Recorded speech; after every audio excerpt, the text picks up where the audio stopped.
आज के इस वीडियो में मैं आपको बताने वाला हूं कि कोई भी टेंडर जब पब्लिश होता है और पब्लिश होने से ऑर्डर प्लेसमेंट तक के बीच की क्या-क्या प्रोसेस इन्वॉल्व होती है।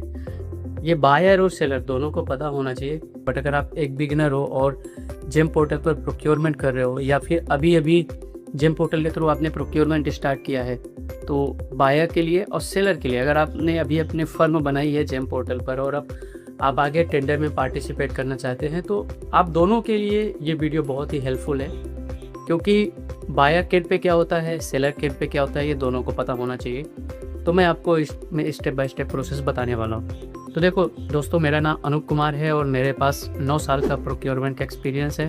अभी पीएसयू के साथ में मैं काम कर रहा हूँ और बायर एंड पे ही मेरा मेन रोल रहता है और हर तरह के मैं बिट प्रिपेयर करता हूँ, पब्लिश करता हूँ जेम पोर्टल के थ्रू।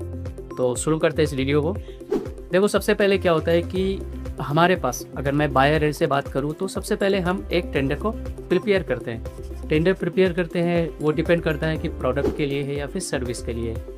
अब मान लो कि प्रोडक्ट का कोई बिड है, वो मैंने प्रिपेयर किया और जेम पोर्टल पर सबमिट कर दिया। Sir, I need your approval for this tender. तो जेम पोर्टल पर सबमिट करने के बाद अब मल्टीपल सेलर जो जिस भी कैटेगरी से बिलोंग करते हैं, कोई सर्विस में काम करता है, कोई प्रोडक्ट में काम करता है। प्रोडक्ट में भी अलग अलग तरह के प्रोडक्ट होते हैं, कोई इलेक्ट्रिकल में, कोई मैकेनिकल में, कोई सिविल में काम करता है। तो जिस भी तरह की उनकी रिक्वायरमेंट होती है, उस तरह के टेंडर को फिल्टर करके उसमें पार्टिसिपेट करते हैं। अब आपके पास मान लो कि मल्टीपल ऑफर आ गए, आपने टेंडर ओपन किया, टेंडर ओपन करने पे बहुत सारे आपके पास ऑफर आ गए। तो ऑफर आने के बाद अब सबसे मेजर टास्क होता है कि आपको चेक करना है कि कौन सा सेलर मेरे इस सर्विस के लिए या फिर प्रोडक्ट के लिए सुटेबल है, जो टेक्निकली भी क्वालिफाई करे, आपके प्रोडक्ट के स्पेसिफिकेशन को मैच करे और कॉमर्शियली भी क्वालिफाई करे। तो कैसे करना रहता है, अगर मान लो आपके पास 10 से 15 ऑफर आए, अब इन 10 से 15 में से किसी एक को चूज़ करना है। कई केसेस में क्या होता है कि 2 सेलर भी होते हैं जो एमएससी और एमआईआई कैटेगरी में फॉल करते हैं। स्मॉल मीडियम इंटरप्राइज को भी एक प्रेफरेंस मिलता है, अगर वो L1 से 15% एबव या 20% एबव कोट करते हैं, तो भी वो प्राइस मैच के रिक्वेस्ट को एक्सेप्ट करके ऑर्डर को स्प्लिट कर सकते हैं। तो अब मान लो कि जब आप इवेल्यूएशन करते हैं, अब यहाँ पे सेलर ने अपना पार्टिसिपेट किया, बायर के पास ऑफर आ गया। अब बायर उसका इवेल्यूएशन करता है। कैसे करता है? वो इसे टेक्निकल पार्ट में चेक करता है। पहले तो जो बिड में स्पेसिफिकेशन है प्रोडक्ट के और जो उनके स्कोप ऑफ वर्क है, उनको सबको मैच करता है कि जो सेलर अपने डॉक्यूमेंट सबमिट किए हैं या पुराना एक्सपीरियंस दिया है, वो मेरे काम से रिलेटेड है या नहीं। तो अगर उस वर्क से रिलेटेड है तो उसको क्वालिफाई कर देंगे। क्वालिफाई करने के बाद अब मान लो कि 15 ऑफर में केवल 10 लोग ही क्वालिफाई हो रहे, 5 लोग क्वालिफाई नहीं हो रहे, तो ये 5 लोग को हटा दिया जाएगा, 5 सेलर हट जाएंगे, केवल 10 सेलर बचेंगे। अब मेजर काम क्या होता है, देखो, अब इन 10 सेलर में आपको फाइनेंशियल पार्ट, इनका प्राइस देखना है। तो प्राइस देखने के बाद अब मान लो कि आपने प्राइस ओपन किया और जो मैंने आपको बताया कि जैसे प्राइस ओपन करेंगे तो आपके पास एक रैंकिंग आएगी L1 से लेके L10 तक की, L1, L2, L3, L4। But कई केसेस में क्या होता है कि जो L2 या L3 होता है, अगर L1 से 15% या 20% एबव कोट करता है तो उसको प्राइस मैच का एक ऑप्शन दिखता है, बायर के एंड पे दिखता है। बायर रिक्वेस्ट रेज करता है, सेलर उसे एक्सेप्ट करता है या फिर रिजेक्ट करेगा। अगर एक्सेप्ट करेगा तो फिर ऑर्डर का 25 या 50% की क्वांटिटी, अगर डिवाइडेबल है क्वांटिटी तो स्प्लिट हो जाएगी, अदरवाइज पूरा ऑर्डर फिर एमएससी को ही मिल जाएगा, क्योंकि माइक्रो स्मॉल एंटरप्राइज को ही प्रेफरेंस मिलता है। तो ये काम होने के बाद अब मान लो यहाँ पे आपके पास L1 या L2 फाइनल हो गए हैं। अब आपको ऑर्डर प्लेस करना है। तो ऑर्डर प्लेसमेंट करने के पहले कई ऑर्गेनाइजेशन में नेगोशिएशन होता है, या फिर आपके बजट को देख के नेगोशिएशन होगा, या फिर गाइडलाइन रहती है कि हमें एक बार तो नेगोशिएशन करना है। तो फिर आप नेगोशिएशन की रिक्वेस्ट रेज कीजिए।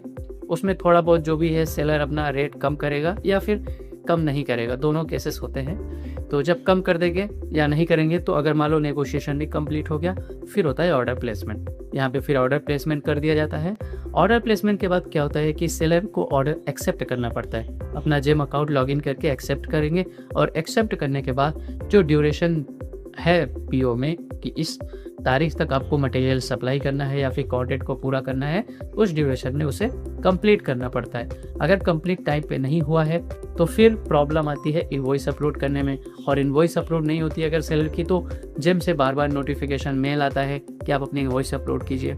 और इनवॉइस अपलोड करने के लिए फिर आपको रिक्वेस्ट रेज करना पड़ेगा जेम पोर्टल पर कि मेरा वैलिडिटी ख़त्म हो गया है, अब मुझे इनवॉइस अपलोड करना है, तो उसके लिए एक्सटेंशन दीजिए।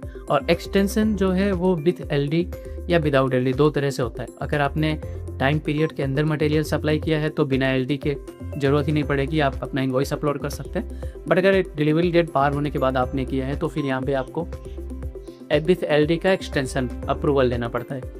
ये काम कंप्लीट करने के बाद अपनी इनवॉइस जैसे ही अपलोड करेंगे तो कंसाइनी के एंड से क्या होता है कि उसे पीआरसी या सीआरएसी करना पड़ता है। अगर वो टाइमली नहीं करते तो ऑटो पीआरसी भी हो जाता है और ऑटो सीआरएसी भी हो जाता है। तो सीआरएसी में क्या करना पड़ता है, बेसिकली एक तरह से ये कंफर्मेशन होता है कि मेरे पास स्टोर में मटेरियल आ गया है, तो बस स्टोर में मटेरियल आ गया, सीआरएसी बन गया, अब फाइनेंस को पेमेंट करना पड़ता है। तो फाइनेंस के पास आपका इनवॉइस तब ट्रिगर होगा जब बायर उस बिल को प्रोसेस करेगा। तो एज ए बायर फिर हम लोगों को उसे प्रोसेस करना पड़ता है। जब प्रोसेस कंप्लीट हो जाती है तब जाके हमारे पास यानी कि फाइनेंस के पास दिखता है कि ये पेमेंट पेबल है। फिर फाइनेंस उस पेमेंट का सेटलमेंट करता है और सेटलमेंट करने के बाद ये पूरा अकाउंट जो है क्लोज हो जाता है, पूरा ऑर्डर जो है क्लोज हो जाता है। तो बेसिकली कुल मिला के इतनी प्रोसेस होती है: bid preparation, bid publish, evaluation technical and financial part में, फिर नेगोशिएशन, फिर प्राइस मैच की रिक्वेस्ट, फिर उसके बाद ऑर्डर प्लेसमेंट, फिर सीआरएसी और फिर पेमेंट।